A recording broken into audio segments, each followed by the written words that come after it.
Hello India, let's build India better. I am Priya Verma from चाजी engineer. पढ़े पढ़ाए देश बढ़ाए। तो शुरू करते हैं हम 200 interview question for civil engineering student का जो हमारा सीरीज चलता आ रहा है वीडियो का। तो आज हम 61 से 80 क्वेश्चन को टच करने वाले हैं।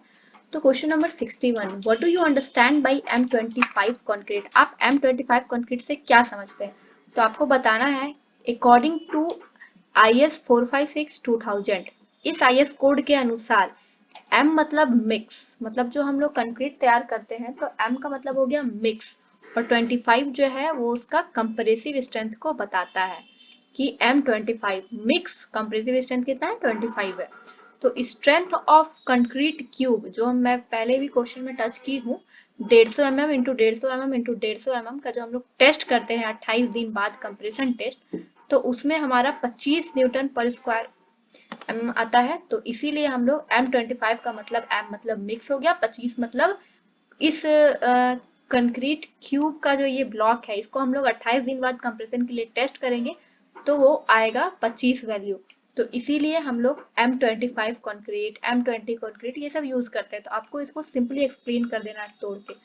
उसके बाद हम देखेंगे question number 62, what is the maximum allowable fresh concrete temperature until used as per ASTM। हम लोग को जो फ्रेश कंक्रीट का जो टेम्परेचर होता है वो होता है 32 degree C as per ASTM। Question number 63, what are the skill required for to become an architect. Architect बनने के लिए कौन कौन सा स्किल हम लोग को बहुत जरूरी है?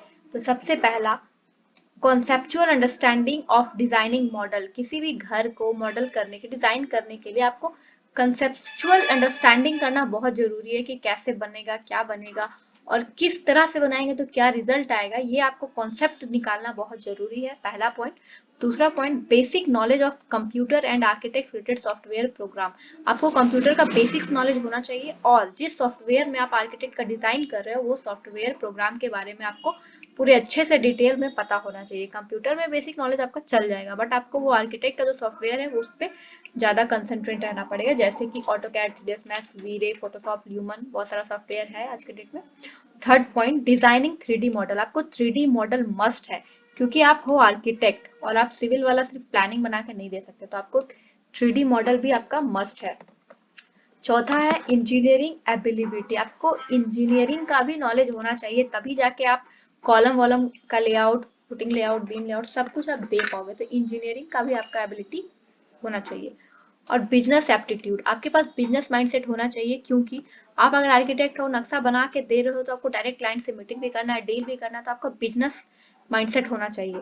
उसके बाद लीगल आपको नॉलेज भी होना चाहिए कि कितने प्लॉट में कितना बिल्डअप एरिया होगा, कितना हमको बिल्डअप एरिया साइड मार्जिन कितना छोड़ना है, रोड पे अगर घर है तो कितना। तो लीगल जो लीगली जो बाइलॉ वगैरह है उसका नॉलेज भी बहुत जरूरी है। आपको आर्किटेक्ट अगर बनना है तो ये सब बेसिक्स, ये सब आपको पता होना ही चाहिए तभी आप आर्किटेक्ट कहलाओगे। Number 64, what is graniting. Graniting क्या है? ये एक प्रोसेस है जिससे हम लोग क्या करते हैं, सीमेंट और सैंड का एक मिक्सचर बनाते हैं 1:3 के रेशियो में, और उसके बाद हम लोग उसको सीमेंट गन में डाल देते हैं और फिर प्रेशर देके उसको रिलीज करते हैं। और जो प्रेशर रहता है हमारा 2 से 3 kg पर सेंटीमीटर स्क्वायर से रहता है। और ये हम लोग यूज करते हैं रिपेयरिंग कंक्रीट वॉल। जो हमारा कंक्रीट वॉल को रिपेयर करना, वहां पे हम लोग प्रेशर जनरेट करके कंक्रीट को वहां पे देते हैं और डैमेज सरफेस पे हम लोग ग्रेनिटिंग के मदद से हम लोग सरफेस को रिपेयर करते हैं। Question number 65, for filling crack in machinery the type of bitumen used. अगर हम लोग का मशीनरी वर्क में क्रैक आ जाए तो कौन सा बिटुमेन हम लोग यूज करते हैं? तो वो है plastic bitumen. Number 66, Le Chatelier apparatus is used for. तो ली चैटरीज apparatus जो है हम लोग सीमेंट का साउंडनेस टेस्ट यूज करने निकालने के लिए यूज करते हैं। Question number 67, for feeling crack in machinery the type of bitumen used. Machinery में फीलिंग क्रैक को भरने के लिए हम लोग बिटुमेन का यूज करते हैं जो कि है प्लास्टिक बिटुमेन। आई थिंक ये क्वेश्चन रिपीट हो गया है 65 67, कोई बात नहीं, फिर नेक्स्ट क्वेश्चन पे हम लोग स्विच करते हैं। 68, what is the process of covering of concrete placing at the exposed top of the external wall. जो एक्सटर्नल वॉल का टॉप में जो पोर्शन रहता है उसको हम लोग कंक्रीट से कवर करते हैं, उसको क्या बोलते हैं? तो उसको बोलते हैं कॉपिंग। और हम लोग कॉपिंग क्यों करते हैं? ताकि जो पानी है, रेन वाटर है, वो सब वॉल के अंदर, ब्रिकवर के अंदर ना जाए, इसलिए हम लोग कॉपिंग करते हैं। Question number 69, a wall constructed to resist the pressure of an earth filling।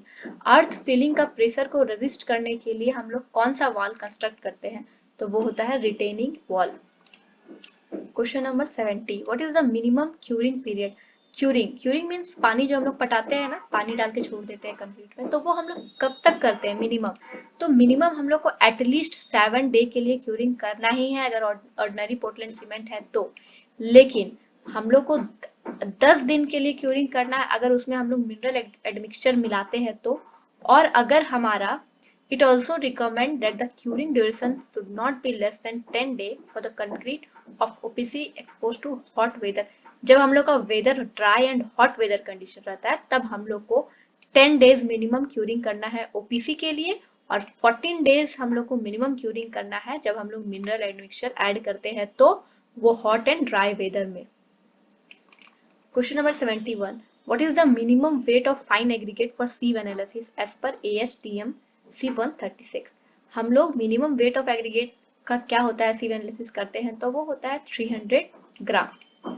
How many hours should CBR sample be soaked. CBR sample से जो हम लोग टेस्ट करते हैं तो हम लोग कितना आवर के लिए उसको छोड़ देते हैं, तो वो 96 आवर के लिए हम लोग उसको छोड़ते हैं। Question number 73, what is the bearing capacity of soil. किसी भी सॉइल का बियरिंग कैपेसिटी क्या होता है, तो bearing capacity it mean soil का सहने का जो क्षमता है जिसके बाद वो फेल हो जाएगा उसी को बोलते हैं बियरिंग कैपेसिटी। तो bearing capacity is the capacity of soil to support the load apply to the ground by the foundation of the structure. जो किसी भी हम लोग का स्ट्रक्चर का फाउंडेशन है उसमें जितना भी लोड है, वो जितना कैपेसिटी है सॉइल में जो वो लोड को सह रहा है उसी को बोलते हैं बियरिंग कैपेसिटी ऑफ सॉइल। आप लोग को गाइस बकाना नहीं है, अगर आपका इंटरव्यूअर पूछता है कि बियरिंग कैपेसिटी ऑफ सॉइल क्या है तो जनरली बोलना है सर सॉइल का सहने का क्षमता, कितना लोड वो बियर कर सकता है उसी को बोलते हैं बियरिंग कैपेसिटी ऑफ सॉइल।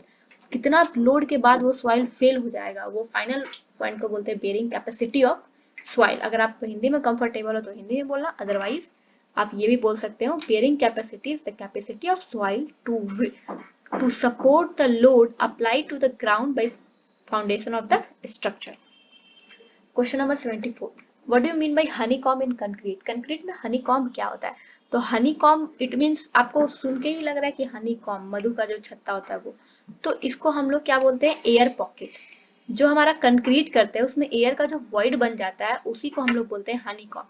तो हनीकॉम्ब कंक्रीटिंग में हनीकॉम्ब क्या है, तो हम लोग का कंक्रीटिंग में जो एयर वॉइड्स बन जाता है उसी को हम लोग यहाँ पर हनीकॉम्ब बोलते हैं। Question number 75, what field test are required for the quality check of cement. Cement का क्वालिटी चेक करने के लिए कौन कौन सा फील्ड टेस्ट हम लोग करते हैं, तो सबसे पहले हम लोग उसका कलर टेस्ट करते हैं। कलर टेस्ट, तो सीमेंट का जो कलर होता है वो ग्रीनिश ग्रे होता है, मतलब ग्रे कलर में ग्रीनिश शेड होता है। दूसरा फिजिकल प्रॉपर्टी चेक करते हैं, जैसे कि अगर हम उसको it should be feel smooth when rubbed between finger, हम लोग फिंगर से उसको ऐसे ऐसे रब करेंगे तो हम लोग को स्मूथ फील होगा। If hand is inserted in a heap of cement और bag it should feel cool. अगर आप सीमेंट की बोरी में अपना हाथ अंदर तक डालेंगे तो आपको ठंडा महसूस होगा क्योंकि सीमेंट का जो टेम्परेचर है वो कूलनेस है। When pinch of cement is thrown in water, the cement should float for some time before it sink। Cement को आप पानी में अगर डालोगे तो वो डूबने से पहले कुछ देर ऐसे फ्लोट करेगा, उसके बाद ही वो सिंक करेगा। Also it should be lump free, जो सीमेंट है हमारा लंप फ्री होना चाहिए। इट मीन्स जो उसमें ढिक्का ढिक्का टाइप का बन जाता है वो नहीं बनना चाहिए, एकदम प्लेन रहना चाहिए। तो आपका सीमेंट का ये फिजिकल टेस्ट है, क्वालिटी चेक है जो हम लोग फील्ड में इजीली कर सकते हैं, field test. Question number 76, what are the type of cement. Cement का टाइप्स क्या है, तो there are various type of cement, जैसे कि OPC ordinary Portland cement, white Portland cement, Portland pozzolana cement PPC, low heat Portland cement, coloured Portland cement, hydrophobic cement, rapid hardening cement, Portland slag cement, sulphate resisting Portland cement. तो cement का बहुत सारा types है, आप कुछ भी बता सकते हो जितना आपको पता है, बट एटलीस्ट ये बेसिक बेसिक चीज आप जान जाओ ताकि आप बता पाओ अपने इंटरव्यूअर को। What is the difference between buildup area and super buildup area. Buildup area और सुपर बिल्डअप एरिया किसे कहते हैं, तो बिल्डअप एरिया हमारा जो कारपेट एरिया होता है, कारपेट एरिया में हम लोग वॉल, पिलर, डक्ट को ऐड कर देते हैं तो हमारा बिल्ट अप एरिया कहलाता है, जो कि हमारा कारपेट एरिया को 10% अगर और जोड़ देंगे तो हमारा बिल्ट अप एरिया आ जाएगा। लेकिन सुपर बिल्ट अप एरिया में क्या होता है, carpet area, built up area जोड़ के उसके बाद भी हम लोग को कुछ कुछ एनामिटीज को जोड़ना पड़ता है, जैसे कि passage to lift, stair and lift, gym, club, कोई भी मैरिज हॉल है तो वो etc। जो question number 78, what is water cement ratio and how it is related to strength of concrete. Water cement ratio क्या है और ये कैसे स्ट्रेंथ ऑफ कंक्रीट से रिलेटेड है। तो हमारा वाटर सीमेंट रेशियो जो है वो weight of water to the weight of cement का जो रेशियो है उसी को बोलते हैं हम वाटर सीमेंट रेशियो। जितना कम आपका रेशियो रहेगा उतना हाई स्ट्रेंथ और ड्यूरेबिलिटी आएगा, बट आपको मिक्स करने में डिफिकल्ट हो सकता है अगर लो वाटर रेशियो है तो। लेकिन आपका जो वर्केबिलिटी है उसको बढ़ाने के लिए बहुत सारा एडमिक्सचर भी आता है जिससे आप वर्केबिलिटी को इंक्रीज कर सकते हो। Number 79, what is hybrid foundation. Hybrid foundation क्या है।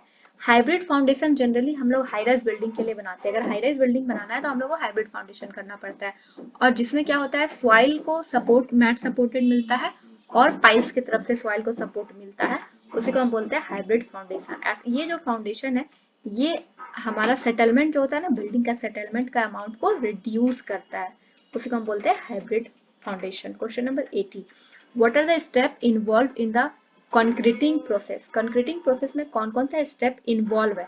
तो सबसे पहले हम लोग बैचिंग करते हैं। बैचिंग इट मीन्स की the process of measuring different concrete material.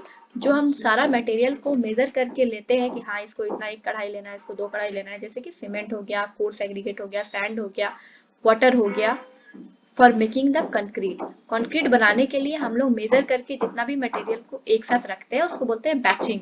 उसके बाद हम लोग को मिक्सिंग करने रहता है, मिक्सिंग। उसके बाद फिर हम उसको ट्रांसपोर्ट करके जहाँ पे हमारा वर्क हो रहा है वहां उसको लेके जाते हैं। उसके बाद उसको हम कंपैक्ट करते हैं तो वो कंपैक्शन हो गया। उसके बाद फिर हम लोग पानी डाल के छोड़ देते हैं तो वो हो गया क्यूरिंग। तो हमारा किसी भी कंक्रीटिंग प्रोसेस में इन सब प्रोसेस से गुजरना पड़ता है, batching, mixing, transportation, compaction, curing. तो गाइज हमारा यहाँ 61 से लेके 80-20 क्वेश्चन हम लोग इस वीडियो में कवर किया है।